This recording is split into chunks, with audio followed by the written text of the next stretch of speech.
ஆச்சி Royal gulab jamun packs ஒன்று வாங்கினால் ஒன்று இலவசம். மொத்தம் 100 பேர் ஒரு வேளைக்கு அங்கே சாப்பிட்டாங்க. அப்போ ஒரு நாளைக்கு 300 பேர் சாப்பிட்டாங்க. நல்லி சில்க்ஸில் ஃபோன் பண்ணி சொல்லுவாங்க, ஒரு 500 பட்டுச்சேலை வரும், யார் எத்தனை பட்டுச்சேலை வேணாலும் எடுத்துக்கலாம். அந்த டேபிள் வந்து யானை தந்தத்தால் செய்யப்பட்ட டேபிளுங்களா? ஆமாம், அதில் 20 பேர் உட்காரலாம். அந்த 20 பேர்த்தில் நானும் ஒரு ஆளாக இருந்தேன். சின்ன பிள்ளையில் அவர் நாடகத்துக்கு போயிட்டார்ல, அப்புறம் அவங்க அம்மா வந்து ஒரு பசுமாடை வச்சு இந்த பால் கறந்து அதை விற்று தான் குடும்பத்தை பார்த்துட்டு இருந்திருக்காங்க. இவரை இறந்து போயிட்டார்னு நினச்சிட்டு இருக்காங்க. நந்தா சூர்யா நடித்தார்ல, அதில் வந்து அந்த ராஜ்கிரண் நடிக்கிற கேரக்டருக்கு சிவாஜி தான் பாலா மனசில் நினச்சிருக்கார், போய் கதை சொல்லியிருக்கார். முதல்ல இளையராஜா மேலே அவருக்கு ஒரு ஒப்பீனியன் இல்லை. சின்ன ரோசா சித்தரம்பு என்ன கடிக்குதுன்னு ஒரு பாட்டு போட்டார்ல, அந்த பாட்டை சிங்கப்பூரில் கேட்டிருக்காரு. கேட்டுட்டு யாரா அந்த பாட்டை போட்டதுன்னு கேட்டிருக்காரு. இளையராஜா பக்கம் எழுதுனது யாரான்னு வாலி. மெட்ராஸ் போனது 2 பேர்த்து என்னை வந்து பார்க்க சொல்லி கோபமாக பேச வளர்க்குறதுக்கு.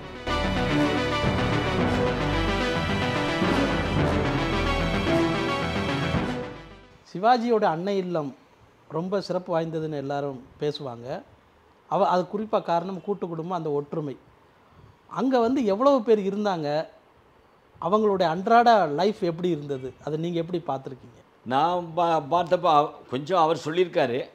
அவர் வந்து சின்ன பிள்ளையில் அவர் நாடகத்துக்கு போயிட்டார்ல, அப்புறம் அவங்க அம்மா வந்து ஒரு பசுமாடை வச்சு இந்த பால் கறந்து அதை விற்று தான் குடும்பத்தை பார்த்துட்டு இருந்திருக்காங்க. இவரை இறந்து போயிட்டார்னு நினச்சிக்கிட்டு இருக்காங்க. அந்த காலகட்டத்தில் அந்த ஏரியாவில் குடியிருந்த வேற்று இனத்தை சேர்ந்த ஒருத்தர், அவர் பேர் பெரியண்ணா. அவர் வந்து இவங்க அம்மாவுக்கு ஹெல்ப் பண்ணி இந்த மாடுக்கு ஏதாவது உடம்பு முடியலன்னா டாக்டர்கிட்ட கூட்டி போகிறது, அதை குளிப்பாட்டுறது, அந்த மாதிரி உதவியெல்லாம் பண்ணவங்கள இவர் நடிகராக வந்து அன்னை இல்லத்தை 60 வாங்குறாரு. வாங்கினோடனே என்ன பண்ணுறாரு கேட்டிங்கன்னா, அந்த குடும்பம் இருக்கு இல்லையா, அங்கே உதவி பண்ணாங்களே அவள் அம்மாவுக்கு, அந்த பெரியண்ணாங்கிறது, அவர் அதுக்குள்ளே கல்யாணம்லாம் பண்ணிட்டார்.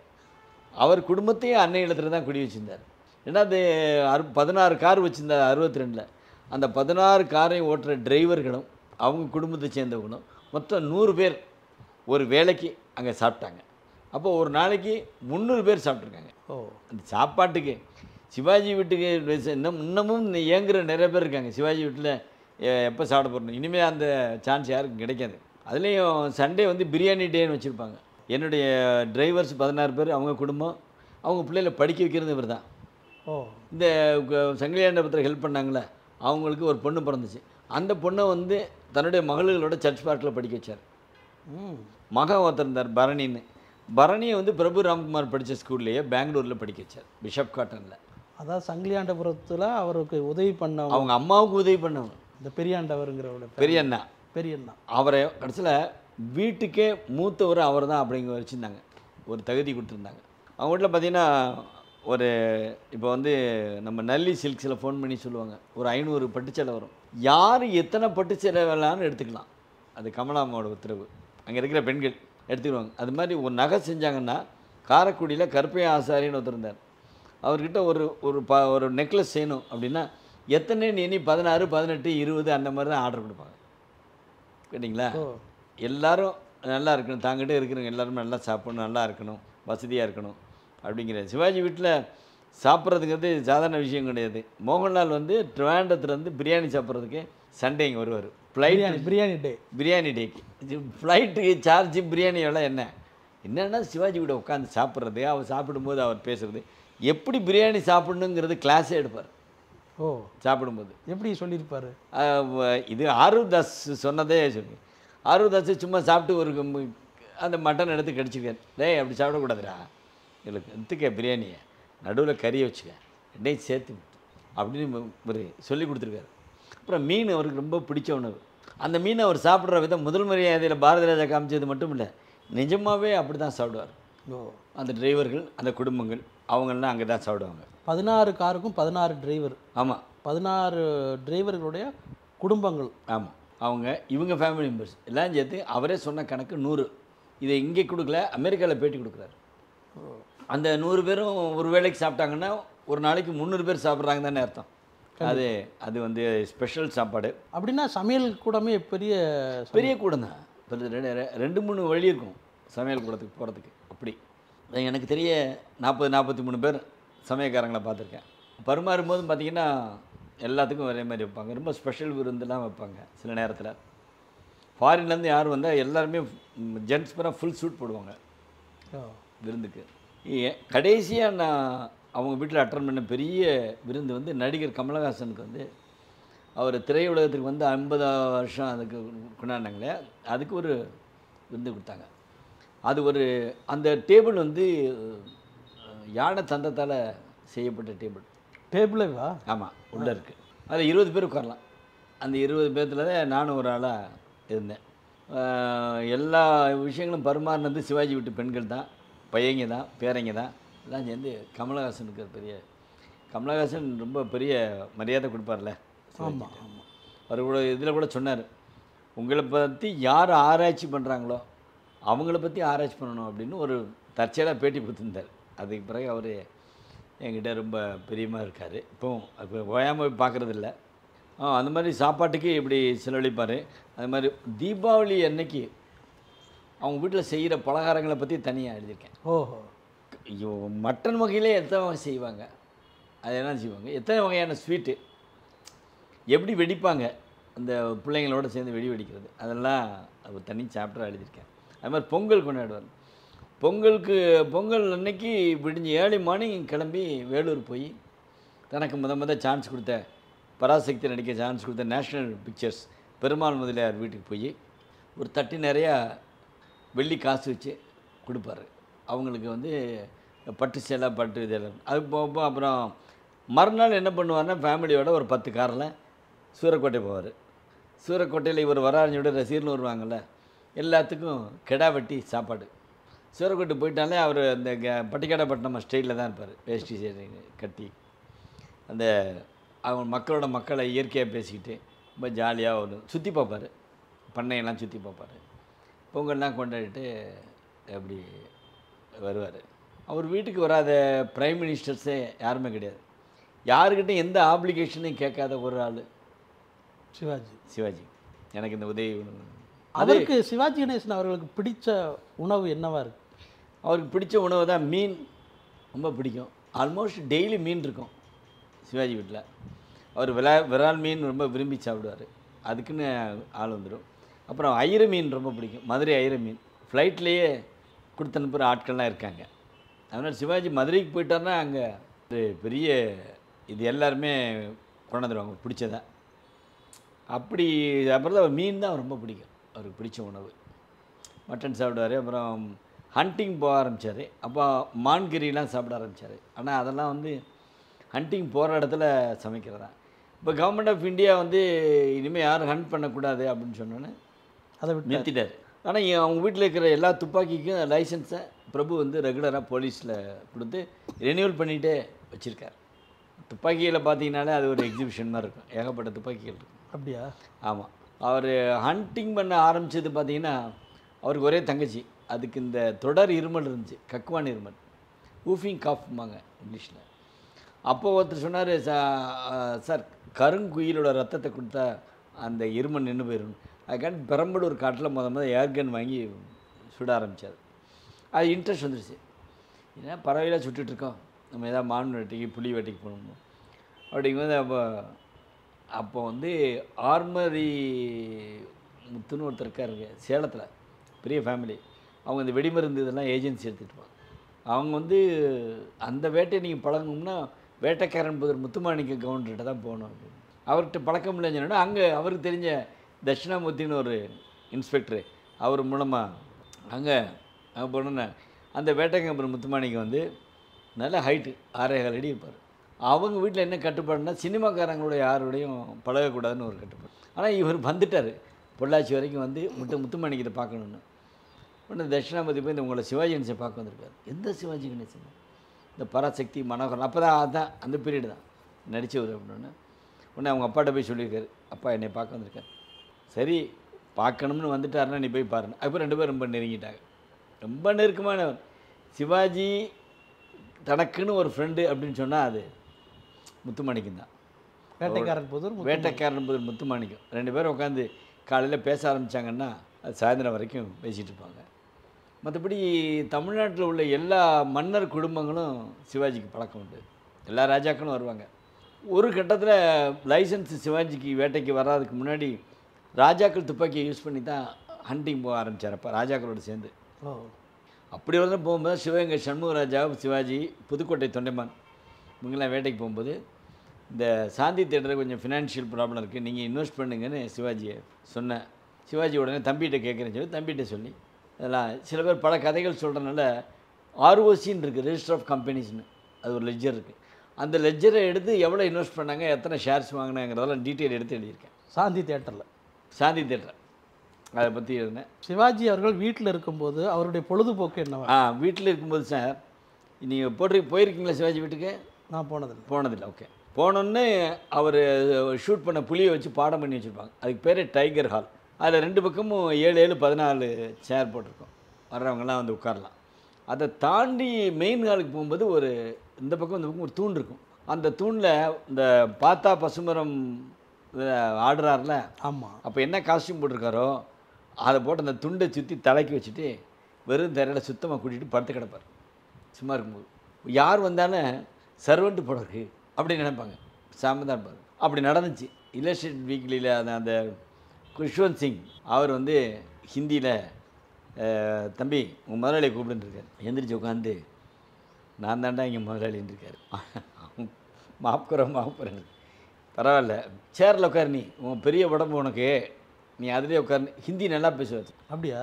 சிவாஜி ஹிந்தி, தெலுங்கு, மலையாளம், கன்னடம், யார் எந்த மொழி பேசுகிறவங்க வர்றாங்களோ அவங்ககிட்ட அதான் பேசுவார். லதா மங்கேஷ்கிட்ட அப்படி தான் பேசுவார். நாகேஸ்வரம் வந்தால் தெலுங்கு தான் பேசுவார். அது வந்து அவர் அது ப்ராக்டிஸ் எடுத்துக்கிட்டது.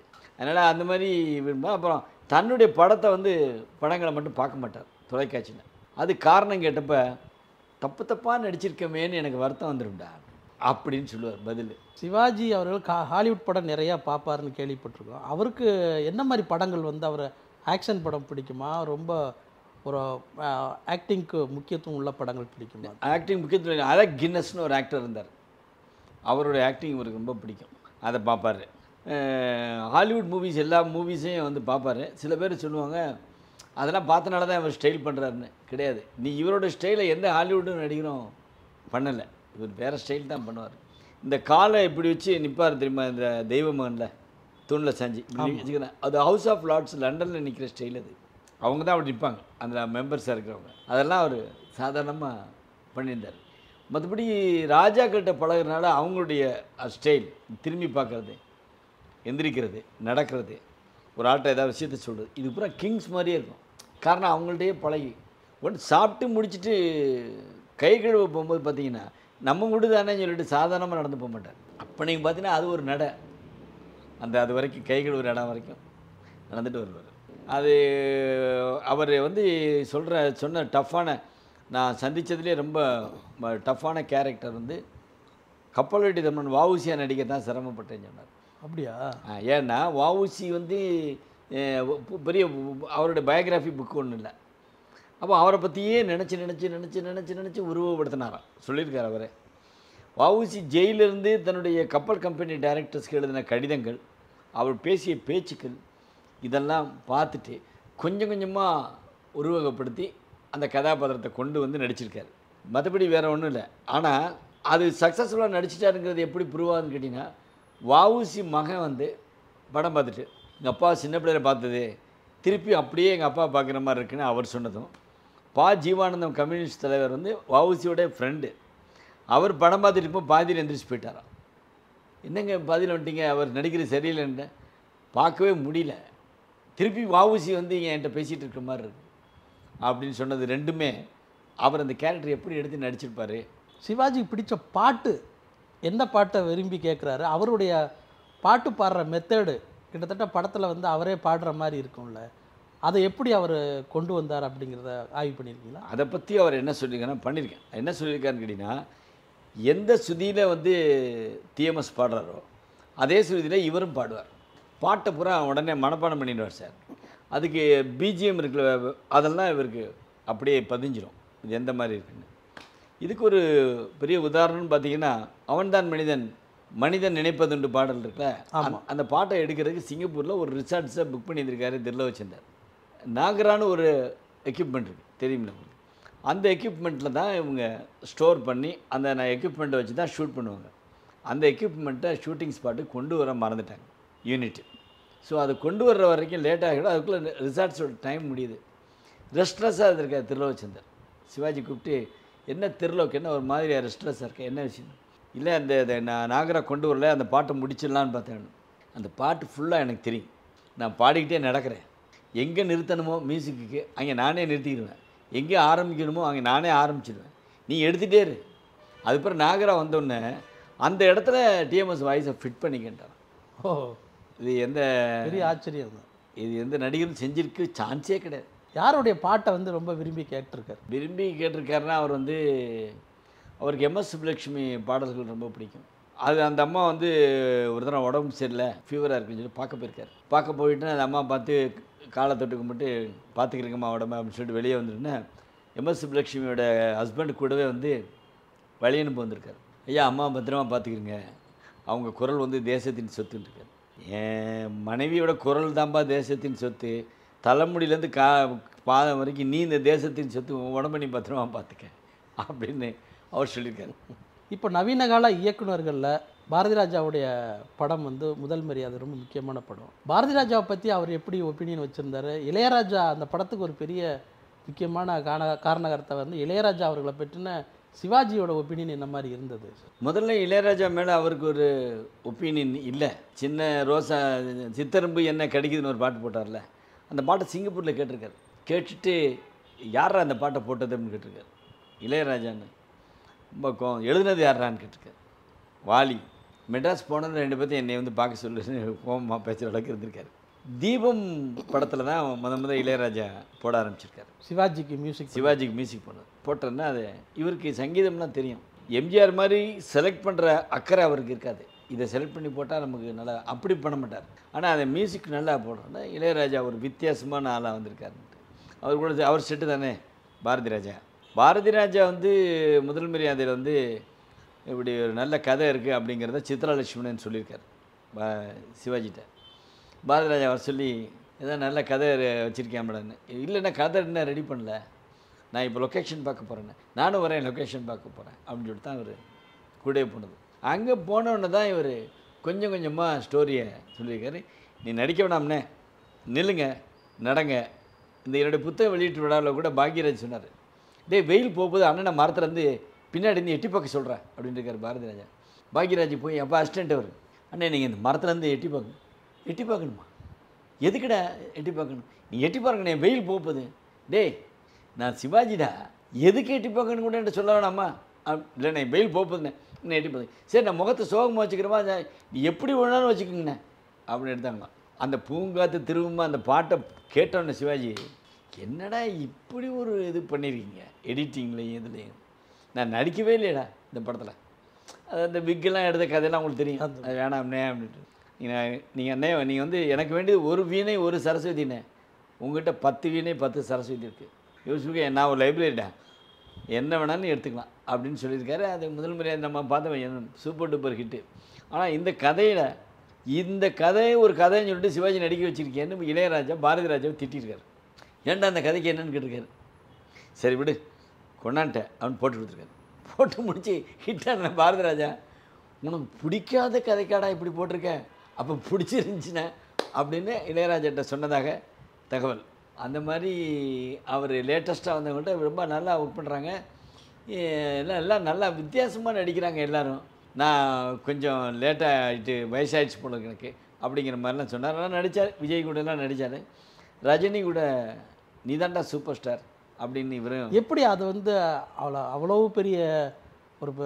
பெரிய வரலாறு படைத்த ஒரு கதாநாயகன் பிற்பாடு சின்ன சின்ன இடங்களில் வர்ற மாதிரி கௌரவ தோற்றத்துலலாம் நடிக்கணும் அப்படி ஒரு சூழல் வரும்போது அதை எப்படி எடுத்துக்கிட்டார் சிவாஜி? இல்லை, அவர் வந்து அவங்க கேட்குறதும் மற்றவங்க நீங்கள் நடித்தா நல்லாயிருக்குன்னு சொல்கிறதும். இப்போ உதாரணத்துக்கு பார்த்தீங்கன்னா நந்தா சூர்யா நடித்தார்ல, அதில் வந்து அந்த ராஜ்கிரண் நடிக்கிற கேரக்டருக்கு சிவாஜி தான் பாலா மனசில் நினச்சிருக்கார். போய் கதை சொல்லியிருக்கார். கதை சொன்னோன்னே உட்காந்து சொல்லுன்னு இருக்காரு. பரவாயில்ல நீ டேய் உட்கார்றதுக்கு தானே சோஃபா செட் போட்டு நீ உட்காந்து சொல்லு. இதெல்லாம் கேட்டோன்னே அப்புறம் அப்படின்னு அப்புறம் கொஞ்சம் கொஞ்சமாக கொஞ்சம் சிலதுன அதெல்லாம் பண்ணிட்டு வா அப்புறம் நடிக்கிறேன்னா அவரை நடிக்கலை. அது மாதிரி கேஎஸ் ரவிக்குமார் எப்படியோ சொல்லிக்கிள்ளி சிபாரிசு பண்ண சொல்லி பிரபு ராம் பண்ண சொல்லி ரஜினி வந்து நீ போய் புக் பண்ணிட்டு வாங்க சிவாஜின்னா படையப்பாவில் நடித்தார். இது தேவர் மகனில் கமலஹாசன் வந்து இந்த கதையை இந்த மாதிரி கதை ஒன்று எழுதியிருக்கேன் அப்படின்னு. வேணாண்ட விட்ற எனக்கு இது வேணாம் இருந்தது நான் நடிக்கலடா அப்படின்ட்டு.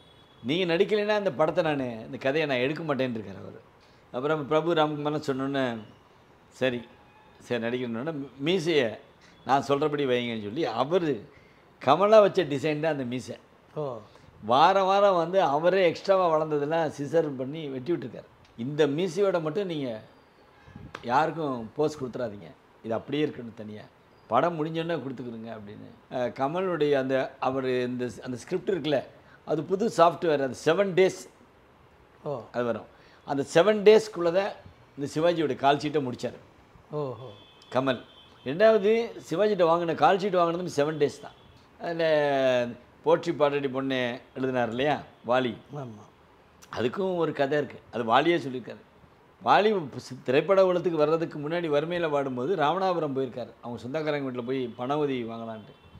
அரண்மனைக்கு எதிர்த்தாப்புல தான் அந்த அக்ரஹாரம். அந்த வீடு பூட்டி கிடக்கு. அவங்க எங்கேயும் வெளியே போயிட்டாங்கன்னு இருக்காங்க. சாப்பிடாமல் ஒன்றும் இல்லாமல் அப்படியே அரண்மனை நோக்கி வந்துருந்துருக்காரு. அப்போ அரண்மனைக்குள்ளேருந்து பசுமன் தேவர் வெளியே வந்திருக்காரு. கூட்டம்லாம் நின்று வந்து தேவருக்காண்டி காத்துட்ருக்கு. பார்த்தீங்கன்னா எல்லாம் டான் காலில் விழுந்திருக்காங்க. இவருக்கு என்ன தோணுச்சா வாலியும் காலில் விழுந்திருக்காரு. தூக்கிட்டு அப்படியே விபூதியை பூசி விட்டு பேரும் புகழும் பணமும் பெற்று நீ வாழ்வாயின்னு ஆசீர்வாதம் பண்ணாராம். இப்படி நமக்கு ஆசீர்வாதம் பண்ணார் முத்துராமலிங்க தேவர். அவரை பற்றி நம்ம ஒரு பாட்டு எழுதணுமே அப்படின்னு நினச்சிக்கிட்டே இருந்தபோது கமல் வந்து இப்படி ஒரு பாட்டு எழுதுஞ்சோன்னே எழுது போற்றி பாடடி பொண்ணே தேவர் காலடி மண்ணே. சிவாஜி அவர்களுக்கு வந்து கோபம் வருமே, கோபம் வந்தால் அவரை அந்த கட்டத்தில் என்ன பண்ணுவார், அது எங்கேயாவது நீங்கள் பதிவு பண்ணியிருக்கீங்களா?